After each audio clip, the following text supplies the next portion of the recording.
Hi hello ನಮಸ್ಕಾರ to all my friends and family. Welcome back to my channel Pavana Ganesh vlogs. Thumbnail ಎಲ್ಲರೂ ನೋಡೇ ಇರ್ತೀರಿ. ಹೌದು, ನಾನು ಇವತ್ತು ನಿಮಗೋಸ್ಕರ ತಂದಿರೋ ರೆಸಿಪಿ ಬಂದುಬಿಟ್ಟು ವೆಜ್ ಆಮ್ಲೆಟ್ ಹೇಗೆ ಮಾಡೋದು ಅಂತ ನೋಡ್ಕೊಳ್ಳೋಣ. ನಾನಿಲ್ಲಿ ಉದುದಕ್ಕೆ ಚಿಕ್ಕದಾಗಿ ಕಟ್ ಮಾಡಿ ಇಟ್ಕೊಂಡಿರೋಂತಹ ಒಂದು ಆಲೂಗೆಡ್ಡೆ, ಹಾಗೆ ಒಂದು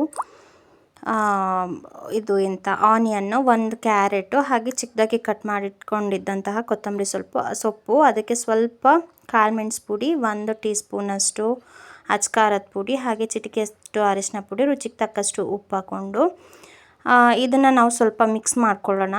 ನಾವೇನು ಪೌಡ್ರೆಲ್ಲ ಹಾಕ್ಕೊಂಡಿದ್ವಿ ಅದು ಎಲ್ಲ ತರಕಾರಿ ಜೊತೆಗೂ ಹೊಂದ್ಕೊಬೇಕು. ನೋಡಿ, ಮಿಕ್ಸ್ ಮಾಡ್ಕೊಂಡ್ಮೇಲೆ ಇವಾಗ ಎಲ್ಲದಕ್ಕೂ ಹೊಂದ್ಕೊಂಡಿದೆ. ಇವಾಗ ನಾನಿಲ್ಲಿ ಬಳಸ್ತಿದ್ದೀನಿ 6 ಕೋಳಿ ಮೊಟ್ಟೆ. ಓಕೆನಾ, 6 ಮೊಟ್ಟೆ ಬಳಸ್ತಾ ಇದ್ದೀನಿ. ನಿಮಗೆ ಕ್ವಾಂಟಿಟಿ ಎಷ್ಟು ಬೇಕೋ ಅಷ್ಟು ನೀವು ಹಾಕ್ಕೋಬೋದು. ನಾನಿಲ್ಲಿ 6 ಮೊಟ್ಟೆನ ಹಾಕ್ಕೊಂಡು ಚೆನ್ನಾಗಿ ಈ ಥರ ಮಿಕ್ಸಪ್ ಮಾಡ್ಕೋತಾ ಇದ್ದೀನಿ. ನೋಡಿ, ಮಿಕ್ಸ್ ಆಗಿದೆ ಚೆನ್ನಾಗಿ. ಇದನ್ನು ಒಂದು 2-3 ನಿಮಿಷ ಹಾಗೆ ಒಂದು ಲಿಡ್ ಕ್ಲೋಸ್ ಮಾಡಿನೂ ಬಿಡ್ಬೋದು, ಅಥವಾ ಒಂದು 2-3 ನಿಮಿಷ ಬಿಟ್ಟು ಇದ್ರ ಜೊತೆಗೆ ನಾವು ಇಲ್ಲಿ ಅಕ್ಕಿ ಹಿಟ್ಟನ್ನ ಬಳಸ್ಕೊಬೇಕಾಗತ್ತೆ. 1 ಟೇಬಲ್ ಸ್ಪೂನಷ್ಟು ಅಕ್ಕಿ ಹಿಟ್ಟನ್ನ ಹಾಕ್ಕೊಳ್ತಿದ್ದೀನಿ ನಾನು. ಹಾಕ್ಕೊಂಡು ಒಂದು ತವ ಮೊದಲೇ ಕಾಯ್ಲಿಕ್ಕೆ ಇಟ್ಟಿದ್ದೆ, ಸ್ವಲ್ಪ ಎಣ್ಣೆನೂ ಹಾಕಿದ್ದೆ ಅದಕ್ಕೆ. ಈ ಥರ ರೌಂಡ್ ಶೇಪಲ್ಲಿ ಅಥವಾ ನಿಮಗೆ ಯಾವ ಶೇಪ್ ಬೇಕೋ ಆ ಶೇಪಲ್ಲಿ ನೀವು ಹಾಕ್ಕೊಬಹುದು. ಅಥವಾ ಮೋಲ್ಡರ್ ಏನಾದ್ರು ಇತ್ತು ಅಂದರೆ ಆ ಮೋಲ್ಡ್ಗೆ ಯಾವ ಶೇಪ್ ಬೇಕೋ ಆ ಥರ ಮೋಲ್ಡ್ ಇಟ್ಕೊಂಡು ಬೇಕಿದ್ರೂ ಮಾಡ್ಕೊಬಹುದು.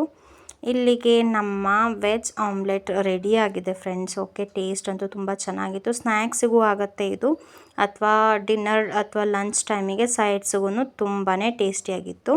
ನಾನು ಇದೇ ಥರ ಎಲ್ಲ ಆಮ್ಲೆಟ್ನೂ ಮಾಡಿಟ್ಕೊಂಡ್ಮೇಲೆ ಇನ್ನೇನು ಮಾಡಿ ಆದಮೇಲೆ ಟೇಸ್ಟ್ ಅಂತೂ ನೋಡಲೇಬೇಕಲ್ಲ. ಓಕೆ, ಟೇಸ್ಟ್ ನೋಡೋಣ ಅಂತೇಳ್ಬಿಟ್ಟು ಒಂದು ಆಮ್ಲೆಟ್ ತೊಗೊಂಡು ತಿಂದುಬಿಟ್ಟೆ. ವಾವ್, ಹಾಗೆ ಬಾಯಲ್ಲಿ ಮೆಲ್ಟ್ ಆಗೋ ಥರ ಫೀಲ್ ಆಯಿತು ನನಗೆ. ತುಂಬ ಟೇಸ್ಟಿಯಾಗಿತ್ತು.